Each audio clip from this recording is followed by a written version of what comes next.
Good morning, good afternoon, good evening, wherever you are and whenever you are. Welcome to the community live stream. My name is Chuck Tomasi. I am the ServiceNow guy with the cool bow tie, doing the purple thing this Friday. This is November 2nd, 2018. Yes, it's 2018 still, but not for long. Coming to you from sunny Phoenix, Arizona, and I am happy to be here. I'm happy to bring you this show. This is the show that brings you not only the questions and answers to the community, but the thought process that goes on behind that, so you can take that information, the how and the why and the where, the what, the when, and bring that all together to be a more effective ServiceNow administrator and developer. I am going to get started with the pre-roll. If you're watching this on YouTube, thank you very much. This is streamed daily, as often as I can, when personal and work life don't interfere, and sometimes they do. This one was nudged a little out of place, but that's okay. If you stay subscribed to the URL you get there, you too will get a wonderful notification that says, hey, it's now streaming. And if you are watching on Twitch, you can get that as well. I encourage you to subscribe. If you find something that you find helpful in the next hour or so while we're doing this video, please click the like button so that others know there's something helpful in there. If you are watching afterwards, perhaps in the community, then go ahead and click that helpful link to show that there is some helpful information in this video, that you learned something, you were enlightened, you brought something new, and possibly even share it. That'd be nice too. Let's continue on. If you got something more than a shout out, I'd love to say hi to you, find out where you're from, where you're listening from. Give that in the chat. Excuse me, either in YouTube. This is it's November, so it's time for the tea again. If you have more than just a hi, how are you in the chat from YouTube or Twitch, then please, if you've got a question about your instance, your script, your application, whatever it may be, please post that in the community. We'll do our best to get to it. Community.servicenow.com. This is run by everybody, customers, partners, ServiceNow employees. I am one small piece of this larger community, and post it there. Make sure you put it in the right area in the community so that you have the best chance for the subject matter experts to see it. If your question is on discovery, put it in the ITOM area. If it's in reporting, put it in performance and analytics and reporting, so that you ensure the best chance of the right people seeing it. If you've got a question about your personal developer instance, it's not behaving right, put it in the instance help section. There's a place for everything, and everything in its place, as my mom used to say. She was usually talking about me cleaning up my room, but we'll go from there. Looks like, did the Twitch alert come through? Not yet. Okay, usually a Twitch alert comes up as well. So one question per post is very helpful. Include context, what you're trying to do, what problem you're trying to solve, what's the business requirement behind it. Because if you just give us a technical question like, how do I delete this? You will get a question about how to delete that, but it might not be the right answer about should you be deleting it? Should you? Just because you can do a thing doesn't necessarily mean you should do that thing. There are best practices that you should observe to avoid performance issues, scalability issues, upgrade issues, usability, maintainability. Lots of considerations that need to be made before you do an implementation. This is a platform with a lot of capabilities, a lot of options, a lot of flexibility, and many considerations other than how can I get this requirement closed as fast as possible should be considered. Please, please, please enter that information. Context is important when posting to the community. Screenshots are also very helpful. I'm not going to dwell on this much longer because it's time to talk about the developer community, the developer portal over at developer.servicenow.com. You know what I like even better than that is the live screen right behind me. So let's bring that up. Developer.servicenow.com is where you can find free personal developer instance, free learning plans, get yourself skilled up on what you need to be a talented, skilled, valuable ServiceNow employee. As you can see on the screen behind me, CreatorCon Challenge is coming up. That's a $250,000 award. Excuse me, it's not a reward. Reward sounds like you found something. If you want to create the next greatest, latest, hottest application on the ServiceNow platform and get your startup business going, this is seed money that you can use to fund that startup business. Go over to developer.servicenow.com, click that banner you see right there. Oh, just went by. It'll come back.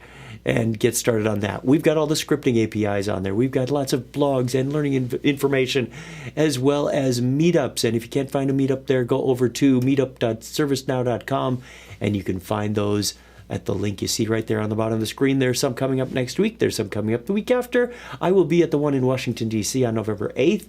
Also looking at one in Tampa on the 4th. I believe that's the date that's been set. It hasn't been confirmed on meetup.com, but the meetup organizer has sent out the message. So I hope to see you there. We'll be at Las Vegas on the 27th. So Q3 and Q4 are busy times for me. Hope to see you at one of these events very, very soon. They are a great way to work, get together, connect with like-minded developers around the ServiceNow platform so that you can learn and grow and share, whether it's a code review or just a social meetup. Get to know these people, grow your network, and be more valuable in the ServiceNow ecosystem. Developer.servicenow.com or the meetup link you see there. If there isn't one in your area, then please reach out to us. We'd love to help you get one started. There's talk of getting one started in Singapore. There's, I think they are starting it, and they just need to integrate with that link you see on the bottom. But we can help you get started. Please don't go start one all by yourself. There's more value in us helping you do that. ServiceNow isn't running these. We're just helping support them. So enough about the meetups. I'm sure you got the idea. We do this every day. So there's also another Tech Now episode number 58 coming up on November 14th. Stacey Bailey is going to be covering Virtual Agent. Hope to see you on that webinar. This will be about a 1-hour format. We're going to take you into what Virtual Agent is, how it can help, how you get it started, up running, building these conversations. She's going to take you through a practical example of using Virtual Agent to answer a common question that might come into your service desk, or somebody needs something done, a service fulfilled, a piece of information, and get that all through a chatbot interface, whether it's on the service portal or Slack or Microsoft Teams.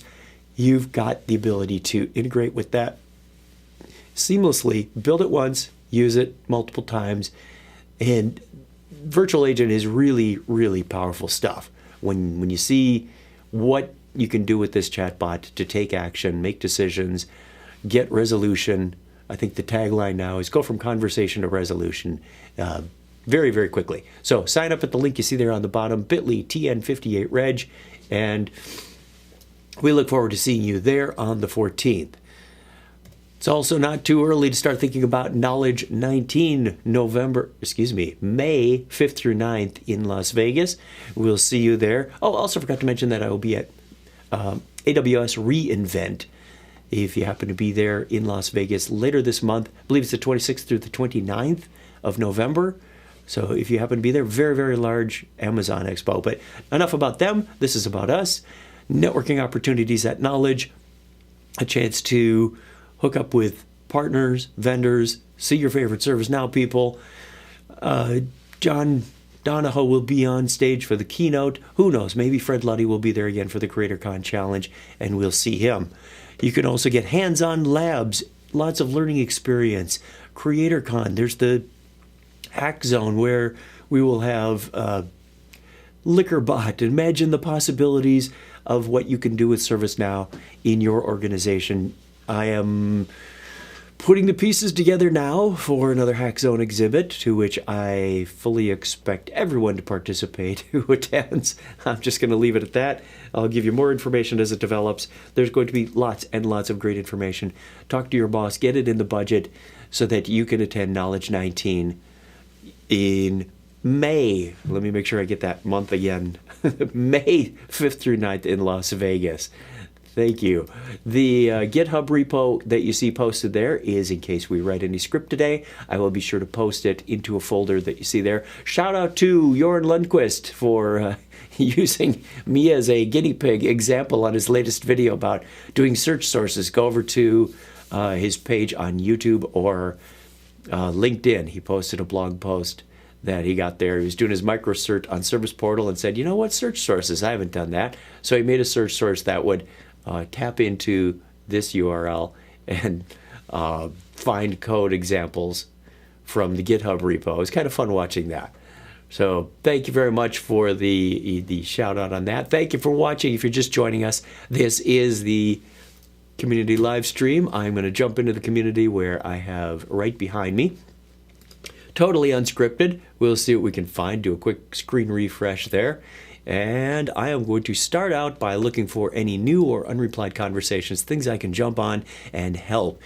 My specialty is in custom applications, integrations, and this platform in general. So if you see me skipping over things, it's not because I don't like you. It's because I don't have a specialty in that. I may take a look and see if I can help if it's platform related, but if it's specific to security or ITOM or whatever, I may not be able to take a look at it because that's just not where my specialty lies. Hopefully, if you put it in the right forum, you see here, this one is in developer community. We've got one in Now Platform. We've got an IT service management a little bit below that. I'll show you where I'm pointing. Right here, IT service management. That means it's related to IT service. I may be able to help, and I will try to take a look at as many as possible in the next hour or so. I also have a couple of topics in the backlog that I want to talk to you, things that I've learned in the last day or so that I thought, this is good information to share. I learned something, I share something, we find out together. We're all going to learn something today, I guarantee it. Script API multiple calls. Let's find out what we've got. Excuse me. I have created a scripted web service which has put and post methods. Put method itself calls and imports that API. The scripted web service is being used by a third-party application asynchronously. Issue is if they send multiple API calls, it goes into deadlock for some calls and timeout after max time and cancel the transactions. I checked the service now, and they said that once 8 threads can open for the API, which is 2 less, and we can receive around 25 of them, how can we handle this? Is there a way to batch the payload so you aren't getting 25 individual requests, but one request with 25 updates, inserts in it? Okay, so the idea here is they're getting one record. Here's an update. Here's another update. Insert this record. Here's an update. And they're getting them very, very quickly. And your system only has the ability to handle so many of those at a time.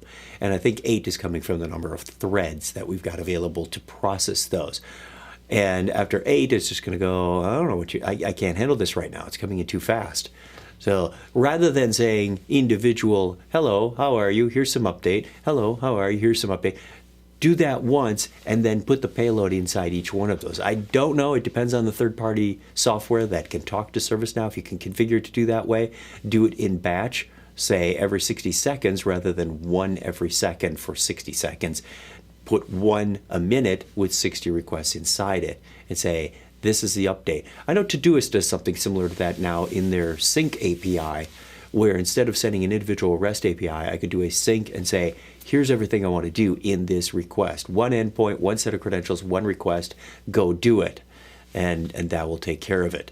So that's a possibility. I don't know if we gave an answer, if that's doable, but that's the way I would recommend it if I had the ability to work with the software on the other end. KB workflow triggered by category. Well, let's find out. I'm not too big into the knowledge base, but let's see if we can find out. Is it possible to have multiple different workflows for one knowledge base? We have our internal IT knowledge base, but it would need each category, security, desktop, DBA, etc., to go different groups for approvals. Currently on Jakarta, upgrading to London in a few weeks. We are looking to have our KB deployed upgrade if possible. So rather than a different workflow for each category, it sounds like you just need a different approval for each category. Correct? Why not have the approval do a lookup or use data somewhere to determine which user group should approve. The flow is if the rest of the workflow is basically the same. I don't want to maintain multiple workflows as an administrator. I want to make them as generic as possible. Fewer workflows means fewer maintenance, fewer development. If somebody decides to change something, if I've got steps A, B, C, D, E, F in my workflow, and let's say D is the approval, and they just happen to vary by that little bit. Same thing as writing code. Look for ways to pass parameters in there, way to make it data-driven. When you get to step D, if D is the approval, do a lookup and say, all right, I'm at the approval state. Everything else is the same.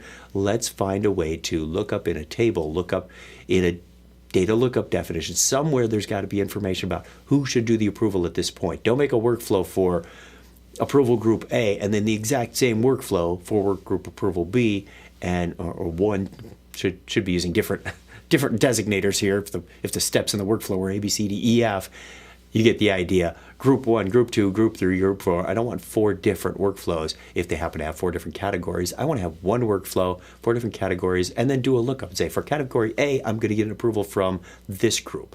And maybe you save that variable, and if the workflow is slightly different, it goes down a little different path to say, now do this and that and create this task and whatnot.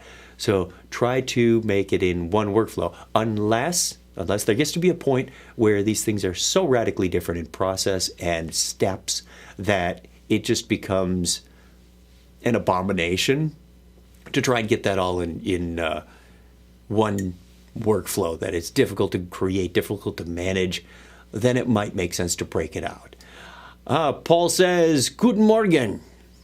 Guten Morgen, mein Herr. Good to have you online. Good to be here today. That is bell number 2. We are rolling through the information on the new messages. I'm going to do a refresh because while I talk, other people are putting things in and other people are answering, so it's a dynamic area. Converting business rule to a script include. 2 replies. This is always interesting. It's not a new question. Well, it's fairly new. Created about an hour ago. I have a fairly simple before business rule that adds a message if the CI entered on an incident record has active change requests against it. My issue is that I have been tasked with making this functionality work more real time as an on change of the incident CMDB CI field. And this is where my lack of knowledge of script includes comes in. I've spent quite a bit of time trying to figure this out via script includes. It confuses me. A script include is just a library that you call. Here is the business rule that I'm wanting to convert. It runs before insert and updated the incident table. So get a new glide record, get the current CI, go look in CMDB for that CI, make sure it's active, the change request is active. Or excuse me, it goes and gets the change request, all change requests with that CI, and then if you find a record, GR row count is going to return the same. This CI has, you don't need to do this here to do this. Okay. The GR next is going to fetch a record, and you're not really doing anything with that record. So, well, here's a start at least. I think I'm comfortable enough with this. There should be a return, So they're writing a script include, and the key here is you have to make sure client callable is true. Don't forget that when you're writing these script includes. It's going to extend object abstract AJAX processor. We're going to do this via an AJAX call. I'm going to put a reference in here if it's not already in here. You get the sysid parameter. You can then do your lookup the same way. Again, you don't need to do this. And then return true or return false is all they're doing here. Okay, your onChange client script has a call to glide AJAX, calls the script include with sysparm name, calls the script include is called change check. The name is called change request, and they're returning a true or a false. Nowhere in here do I see a number being returned. Interesting. Okay, they're going to get a true or false. It's going to say this CI has true open requests against it. More edits, I think 90% of the way there, though, if you're running a client. The first decision you need to make is whether to develop in global or scoped application. In nearly all cases, the answer is develop in scope application. Thumbs up there. Whereas in the past, I would have developed a script include called functions, I now create a scoped application using start from scratch option that serves the general bucket to hold script includes, business rules, etc. Okay, you can't use global, it's a reserved word. So they create their script include, basically the same thing.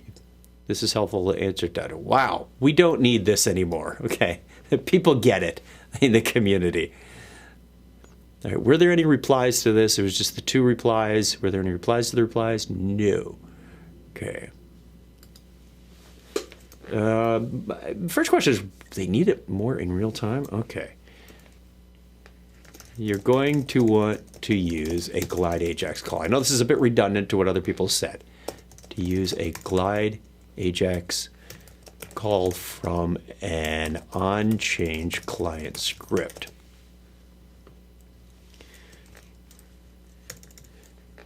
I recommend reading up, watching some of the handy videos I've made on this topic in the past. Scripting, let's see, it was client scripts, episode 5. Script includes, episode 6. Let's see if we can spell script includes right. And glide Ajax, episode 33.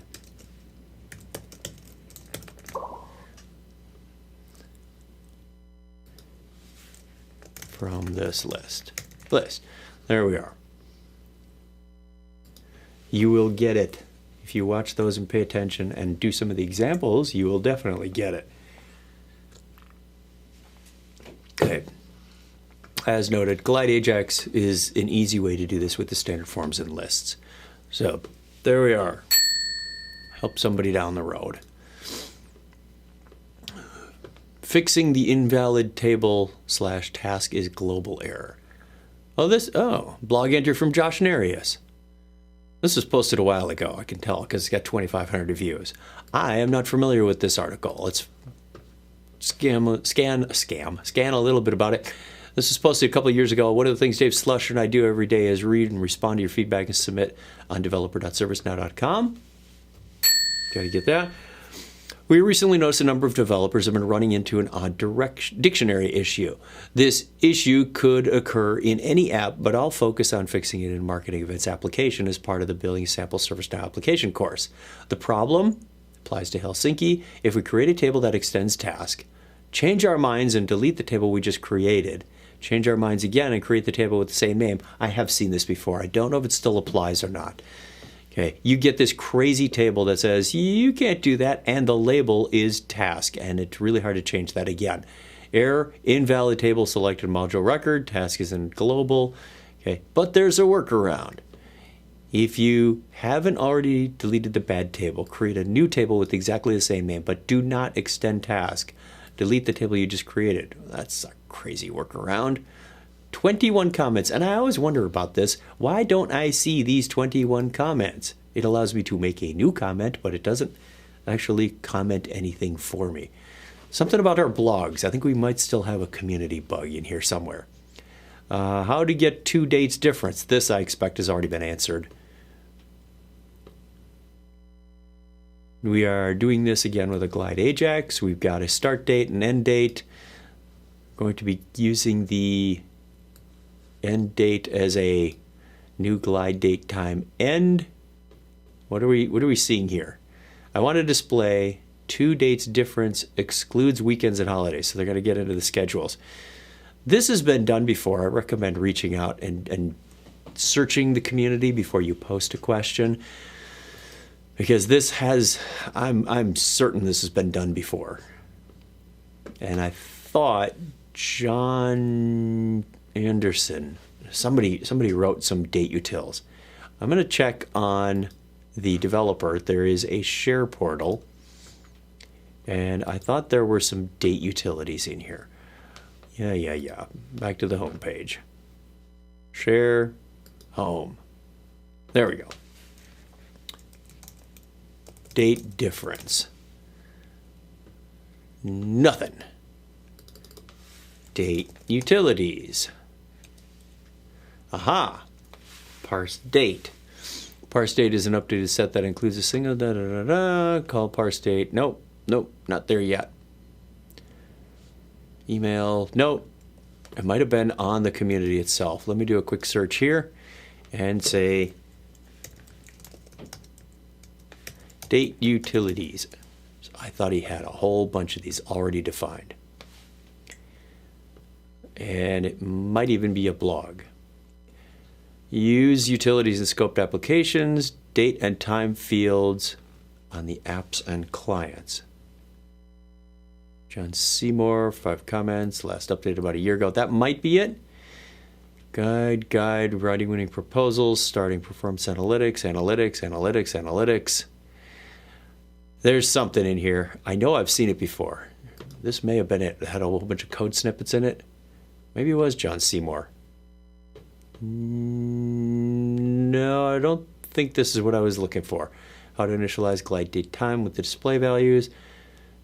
Useful, but not exactly what I was looking for. For more information, see the sync time zone. Maybe there's one in here. Time zones. Of course, these are all probably pointing to the wiki. No, they're pointing to docs. This is actually fairly up to date. Okay. Plus, when we migrated the links as well. All right, I am not seeing what I was hoping to see, but I will. I call that a CS 120 exercise. Can be done, just need to get some time to do it. Good morning, Shane. Chuck is going to stomp on my response. Search community for client date time utils. That's probably what I want. Let me look at that again. Do a search for client date time utils. Did you already respond to this one? I'll take a look. How to setting requests, restricting date fields. Was it a blog article, Shane, or was it something else? I know I've seen that before. Client scripts includes scoped applications. No. Client date time utils error. Tell you what. You may have already responded to this. No? No. Okay. No, I was going for the Glide Ajax thing. Yeah, I don't know where that's going, so I'm going to move on. If you find that, somebody else knows where that is. Somebody's got better search foo than I do today, which is easy to do. I seem to fall down a lot when it comes to searching. It would be appreciated. View is not found in the UI list. Let's find out what's going on. I've created a new view on the SC request item table. There is no SC request item table. It's SC rec item or SC request. I am able to see this view on the form and list level, but when I look at this view on SysUI list table, I could not figure it out. Can you guys help me? Can you try and see if it's listed here? They're looking at SysUI list, starts with SC rec item, first row, So let me tell you what he's talking about. Here's my personal developer instance. Views are kind of an interesting beast to unravel. Because if you go to incident, let me make that a little bigger so you can see it. If you go to incident, I'm apparently still impersonating Thomas Jefferson from yesterday, so let's get back to me. I knew this menu looked a little skimpy. Let's go back to me and go to incident. Open. There's a number of views that are available. You're probably all familiar with views. Up here in the menu, I've got default, I've got major incidents, I've got mobile, portal, self-service. Lots of different ways that I can organize the list and the form within it. Views are stored in sysui view.list. And in sysui view.list is a list of the view names. The title appears here, and the title may not necessarily be the same as the name. If the name is empty, it's the default view. Please don't call your view default, or it will be called default view, and make it very difficult for you to differentiate your default view from the nothing name.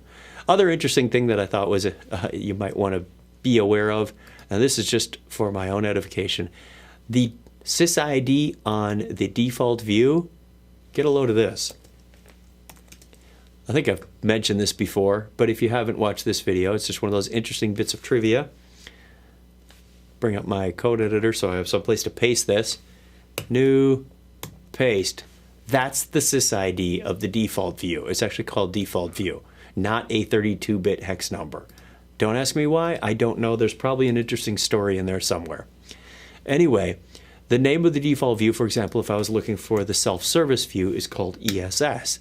And if you don't know, you can always look at it that way. So if they created a view called Chuck, I could find it that way. If they labeled it Chuck, it's probably called Chuck.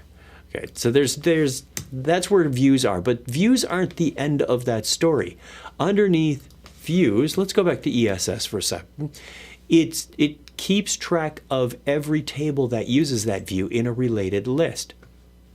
So underneath UI view, you've got which lists use that. Ah, look, incident uses this ESS list. And it tells you which sections on incident use that.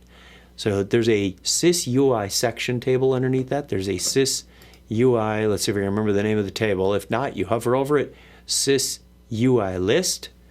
So if I wanted to go into the form and understand how that incident form is put together, I could click into this related list on sysui section. I believe this is. Yes.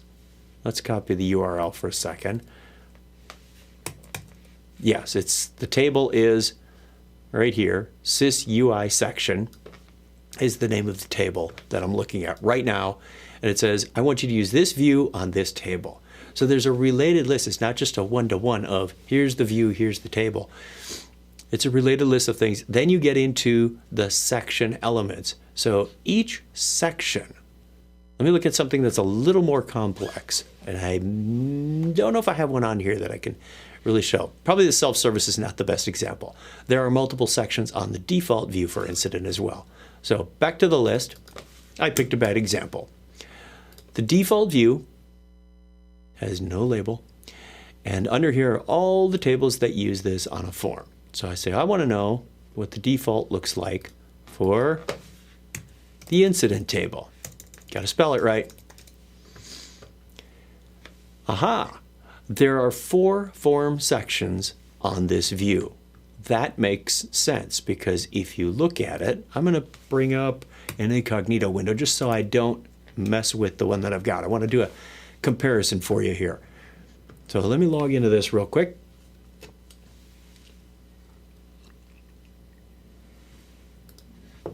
Incognito doesn't like to use my regular credentials. So I'll log into my dark mode incognito window and go to the incident default view. Come on, incident. I want to show you what's defined versus, I like views. I really like understanding what's behind them and what they do. So here is the default, finish loading, no view, default incident view, and it has the top section is section 0. So that's the main section you get if nothing else is defined. That correlates to this right here. Incident, there's no caption on it. It's just a section. And if I click that, it says the form sections in this are 0. This is position 0, and it has the number, the caller ID, exactly what you would expect if you saw this screen. Okay, number, caller ID, contact type, etc. Even the split is denoted as .split. There's an end split, etc., etc. Short description and description. That rounds out everything you see in this top section. Now, you get down to notes, related records, and resolution information. Those are in different sections on the same form. So the form sections are notes, related records, and resolution information. You can, in fact, modify these. They're determined by the section position. Here, form sections, this is position 1. So it's the first tab. And you don't forget, you can still look at forms in an untabbed view. So you don't have to see them like this. You can see them all linearly. Some people choose to do that. It is not the default. It took a long time for it to become the default, long after this option was available. I remember when it became available, like 2008, 2009. Like, holy cow, we now have tabbed forms. What a wonderful thing. So that's a little bit more about sections and elements, and as you drill into each section, you have a list of elements of what's on there. Split, begin, split, formatters are in there. There's the activity formatter. This is actually how it's all put together. Handy to know. Not necessarily something you want to be manipulating by hand. It's easier to use configure form layout or configure or use the form designer.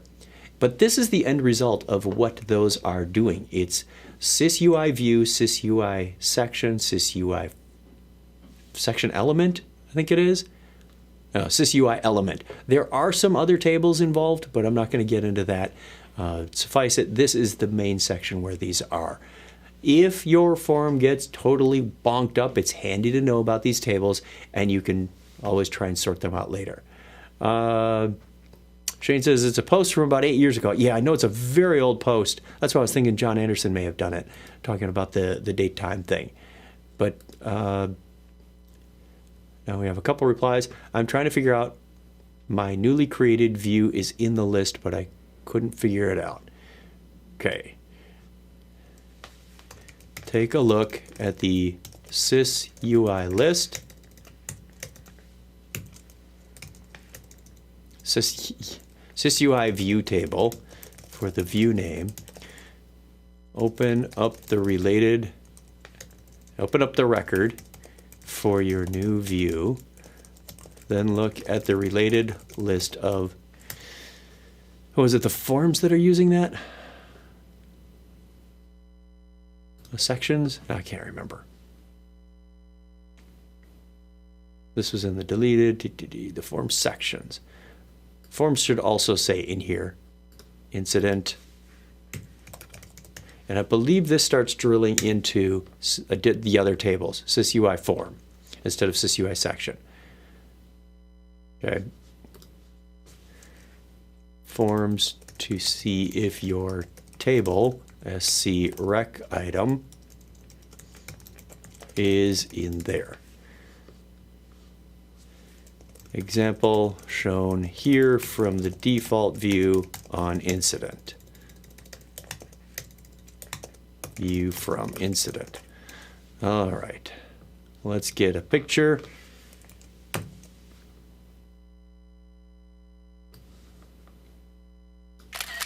Put that there, paste that there.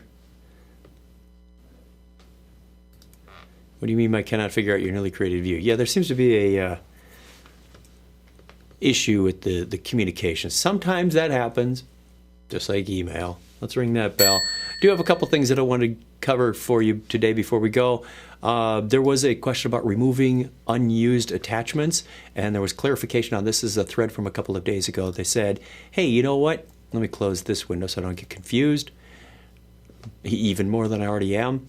Attachments are on the table sys_attachment, and if you have an attachment, my example was CLS, I have my items table, and my items table has an image field on it. The image field can hold an attachment, and I was talking about how these get a little different.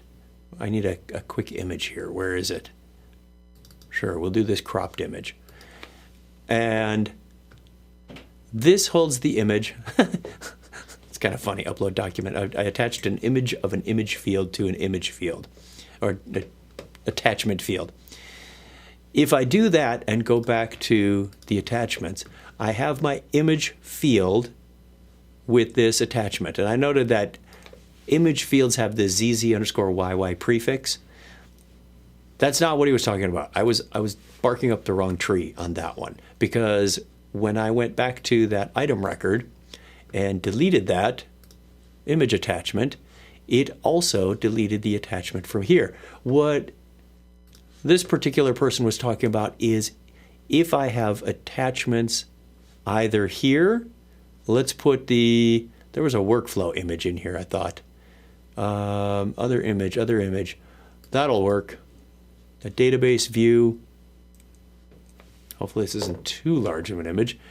And let's also put, so that one shows up here where you would expect. I'm also going to try this because I haven't verified this.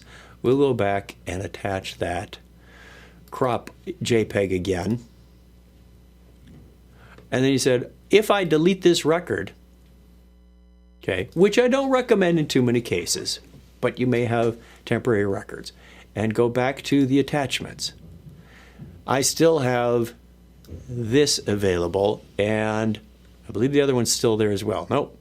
So it's just the image field, but this is still available.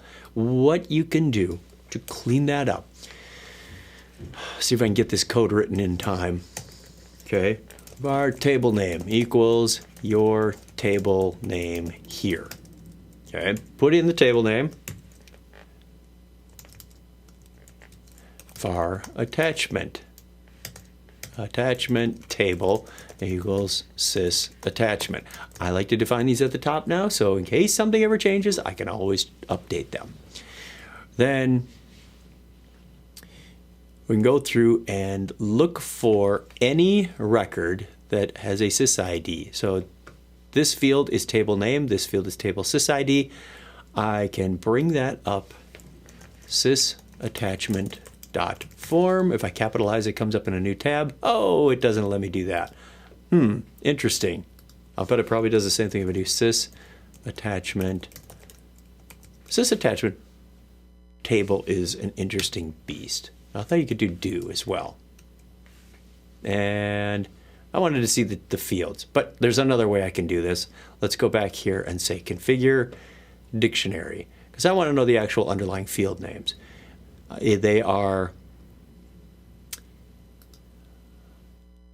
where is it? Table under name and table under sys-ID. What I'm looking for, var gr, let's see, attach gr equals new glide record on the attachment table. All right, and then attach gr dot add query. We're going to add a query where table name, they're probably looking for any table. That's going to be the interesting part. Let's change this up. Rather than being static to a table name, let's go look for all records. So in this case, I really don't need to do this. That's just being a little pedantic. But if I'm ever going to use it more than once, let's go through all the attachments. This is going to be interesting. Let's get all the attachments. That could be a lot of attachments. That's all I got to say. And why not? Attach gr.query. Get all the attachment records. Well, attach gr.next, attaché. Let's make sure we get the parentheses on the next. Then let's get the table name. Our table name equals attach gr.getValue, table name. Once I've got the table name, what do we want to do with it? We want to parse and see if it has that ZZYY prefix. So we could use index of, I suppose. If table name dot index of ZZ under YY greater than 0. So if that's found, obviously it's not going to be in the table name as that if it's not part of the prefix. So I'm not even going to bother saying where in position it is. if it's one of those special attachment tables, this is an attachment field, then we need the rest of the table name. So that really didn't work that well. Let me try something else. This is where I usually run over to Rubular, and I want to find out if it has that prefix. Then I also want to get the rest of the table name. And this is where regular expressions come in handy. So my regular expression string could be ZZYY X underscore 16348 CLS item. That's my table name. What I want to know is, does it start with ZZYY and then use a match group or a search group that says anything else? And the result of this comes out as that. So I want that piece of it afterwards. So that's a pretty easy, I should probably do a dot plus to be more precise. That way it doesn't end up as just being ZZYY nothing. Let's do that and use that as my var pattern equals, and you define regular expression patterns with slashes in them. Okay. Now that I've got that, let's not find out if it's just in there, but let's do something useful with it. Let's say var match equals table name dot match pattern. And if there's a match, I know that I've got something useful to use. Not only can I search for it, but I can use the pieces of the search without having to do another search. So if match, then it's a field, and I can get, let's do a new table name.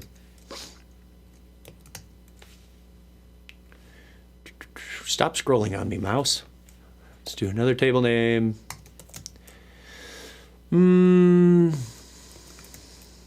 Table name real. Table name field. Table name what?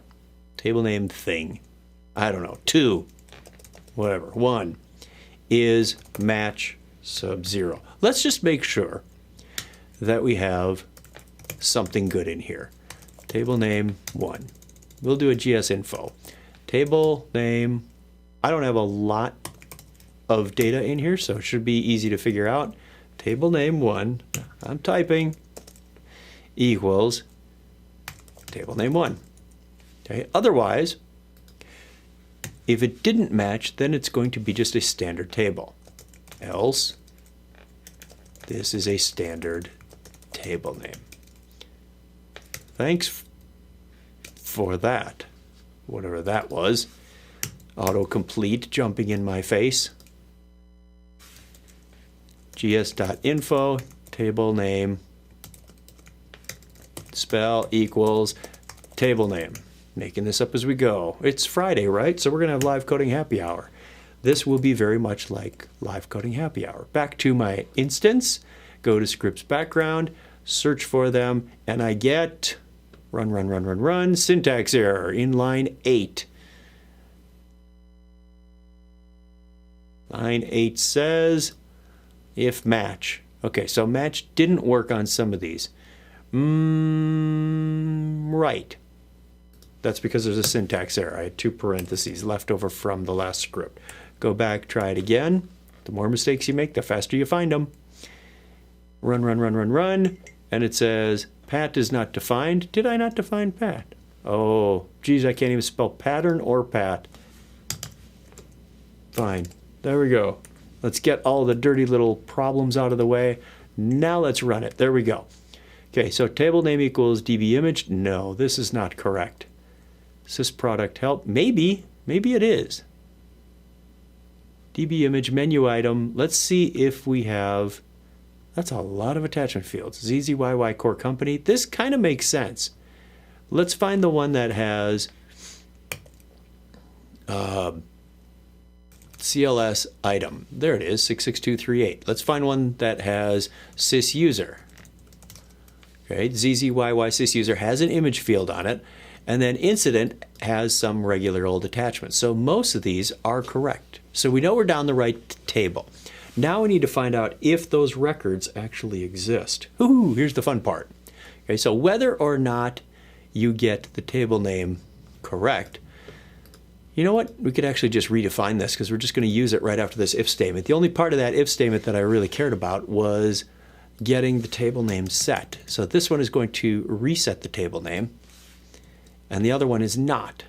So let's leave that alone. That's really all I care about, is if it's one of those special tables, pull out the real table name. Then we want to get the sysID, so var rec ID equals attach gr.getValue. Table sysID is the other value. So we have the table, we have the sysID, we now know how to go get our rec. Var, whatever the record gr is, new glide record,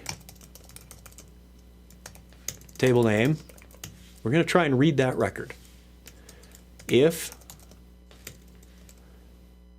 recgr.get, in fact, let's say if we don't get the record, that's even better. If we don't get the record of rec ID,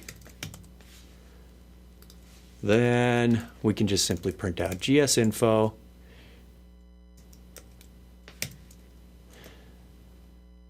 what is it? The table name plus dot, I don't care, we'll use a dotted notation, rec ID plus not found. Just going to display right now that we could not get this record, so therefore we would imply that we want to delete that. Let's comment that out so we don't get too many debug statements.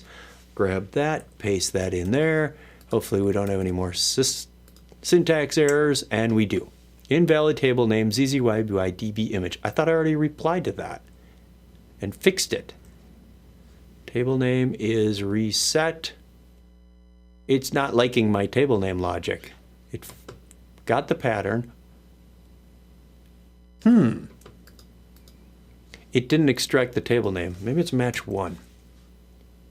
I think that's the problem. Yes? Everybody seeing that? It's Friday!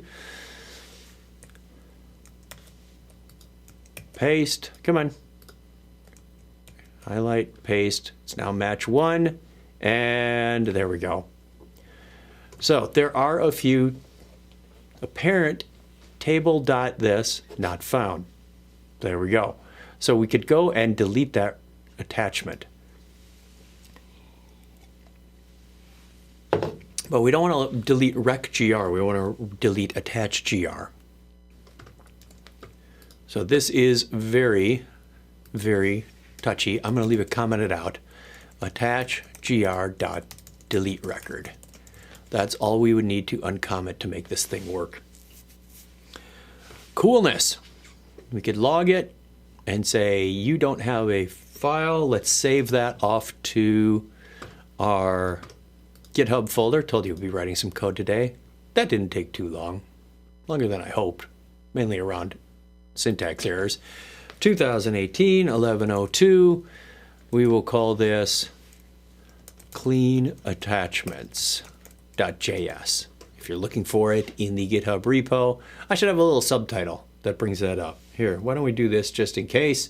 GitHub repo, just in case you're looking for it again, is 2a6tkjz. Till I get a subtitle that I can bring up over there. Save that. I will commit that to the repo in just a second. But what I want to do is also go into this article and help this person with the script.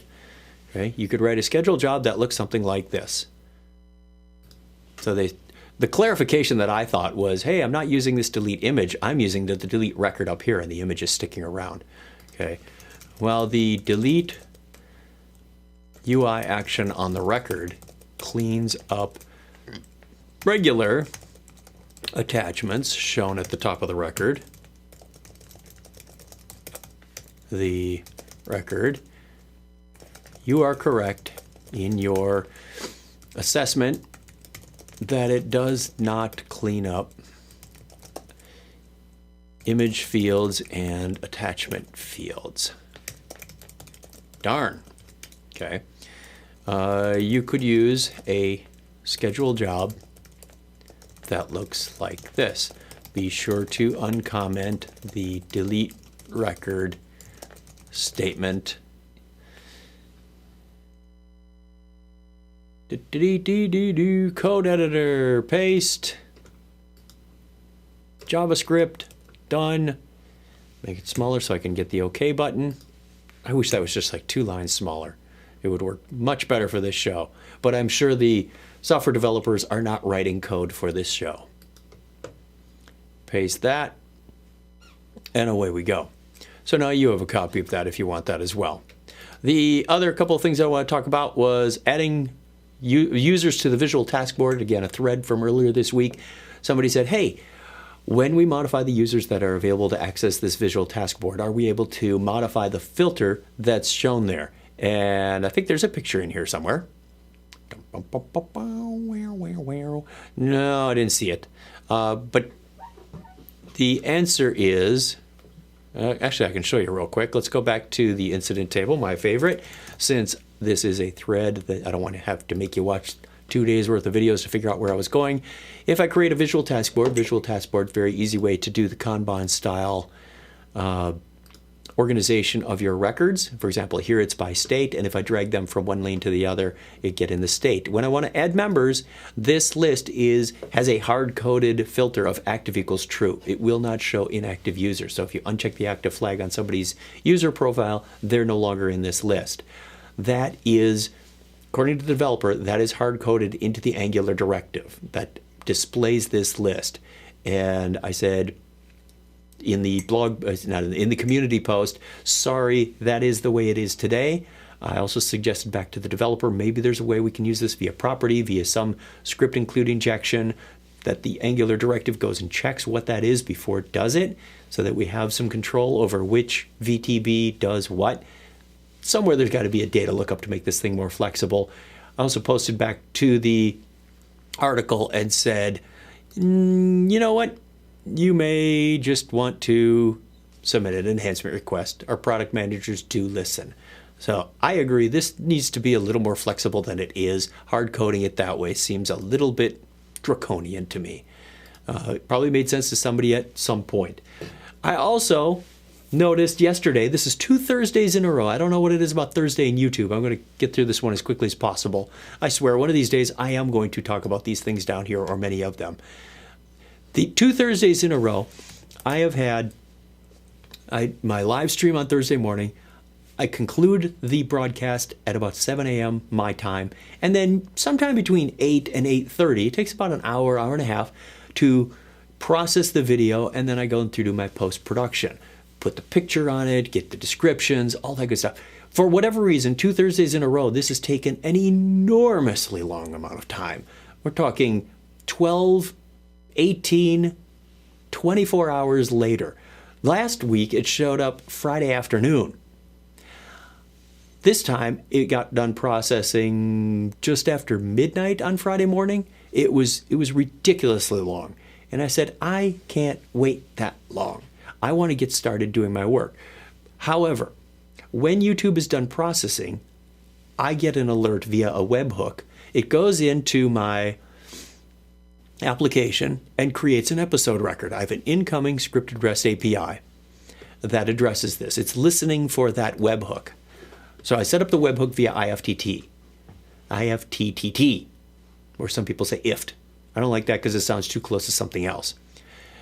And the IFTTT webhook triggers this REST resource that says, all right, if you hit this endpoint, and it's kind of a cool case. I didn't know you could use webhooks with IFTTT, but go hit this web point and give me the payload of title, description, URL.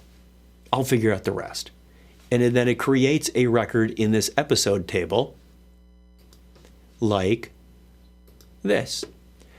Title, date, comes from the current date, and then it puts in the YouTube URL. Well, I don't know the YouTube URL. That's the last piece I need before I can start my post-production. Well, if post-production is delayed by 24 hours, I still want to be able to do the rest. So I paste in the links that we talked about right from the exact same Google Doc that you see, parse out the title, start generating the HTML that's going to go into the community, all that good stuff. It's a fairly automated, yet I could really use a REST API back to the community to fully automate this thing, but I've got the post-production down to about 5 minutes. I don't want to do this at 2 a.m. when I get the alert, and I don't want to wait a day and a half before I get to do this. So I extended my functionality so that the webhook comes in and says, do I already have a record like that? And that's the part that I wanted to show you, is not just being as stupid as go create a record. Otherwise, I'd have duplicates. I'd have one that's half done by me manually. I can now start this as long as I get the title correct, which I already know because I set it on YouTube as soon as I'm done with this broadcast. This one's going to be called NOWCommunity Livestream 2018-11-02. So if the processing starts to take too long and say, forget you, YouTube, I'm going to do my job, and when you're done, I'll finish my job. Because the last thing I need is that YouTube link to finish my job.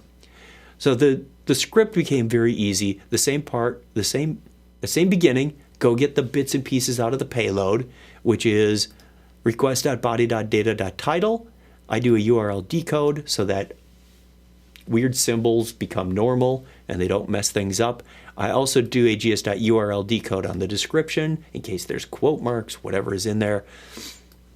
And of course the URL, so that sometimes they're not pluses but underscores and dashes, and just want to make sure that all the data is sanitized when I get it. It doesn't have weird encrypted characters in it. Get the date, and I now have a YouTube script include that takes care of this. I say, let's go find out if the title exists in my list. Go and look up in the episode record list if there is a record with this title. If there is, then I'm simply going to update it with the new URL. And I pass back the episode GR. This is not a sophisticated thing, very simple glide record. Again, you don't have to make script includes that are complex logic. You should be making things that are fairly easy to manage and easy to understand. So here is episode title exists. All right. Go out to my episode table. See if you can get the record by title. If you can, return the glide record. Now, I did have a little bit of a philosophical discussion with myself. I said, self, should I pass back the glide record, or should I pass back just the sys-ID, or should I pass back a true and a false? My gut reaction initially was, let's just pass back a true or false. Yes, it exists. No, it doesn't. If I pass that back and say, yes, it exists, then I still need to go and get the record. Well, why did I do that when I already had the record? If I pass back the sys-ID, I still can determine, was it null or not null? But I said, self, you need the glide record later, so why not just pass back the whole glide record? It's a reference to an object in memory, so there you go. I pass back the entire glide record. That way I can do whatever I want with it. Maybe I need values out of it. Maybe I don't. If the record exists, then I go and update it with the URL. I get a second email. I added one more notification that says, hey, the YouTube URL's been done. When I get that email, I can finish my job. Go click, click, done. Post to the community, post to LinkedIn, I'm finished. That's as easy as it gets. If not, then I create an object, pass that to a new method called insert episode, and oops, that was on this tab, going in the wrong direction. There's update. Ooh, that's tough, right? Update one field and update the record. Insert does exactly what the scripted REST API resource used to do, create the record. But now it only creates the record if it's not already found. So just injecting a little more smart logic so that I can reduce my process. Take this into your bag of tricks as well and say, how does the process flow go? What if I don't have all the data and somebody wants to start using it before they get all the data? Can they do that, and can I come back later and update it? That's really going to optimize and shorten the lifespan, or shorten the, if you've done Lean Sigma, you've got like even the basic green belt training or yellow, whatever it is, that basic training on how to streamline your processes. Think about ways to take out the waste. Let the computer do the automation. Let the computer do as much work as possible before you start to don't add in an unnecessary waiting time. Obviously, I'm beholden to YouTube for finishing the processing and getting me that URL, but I can still do a lot of work without it. And that's what I wanted to point out today. All right, I have gone over an hour. I apologize, but thank you very much for joining me. If you have enjoyed this show, you found something useful, you learned something, maybe even mildly entertained, then please click the like button on the bottom of the screen. I appreciate it very much. If you're watching this in the community later, click the helpful link so that other people know that there's something helpful in here. You're free to comment on either as you wish. I appreciate you joining me today, and have a great weekend. Might have a Monday show next week, but I'm doing a bit of business travel, so I'll do what I can. Following week is looking just as ugly. So the next 2, 3, actually the rest of November and into early December is going to be possibly only 1 or 2 shows a week, but I will try to make them as valuable as possible to you. Appreciate you for being here, and thank you very much. Have a great weekend. Enjoy your day. If you learned something, share it. You can be helpful, and others will appreciate it. Ooh, I get a bell for that. Thank you. Till next time, take care. Bye.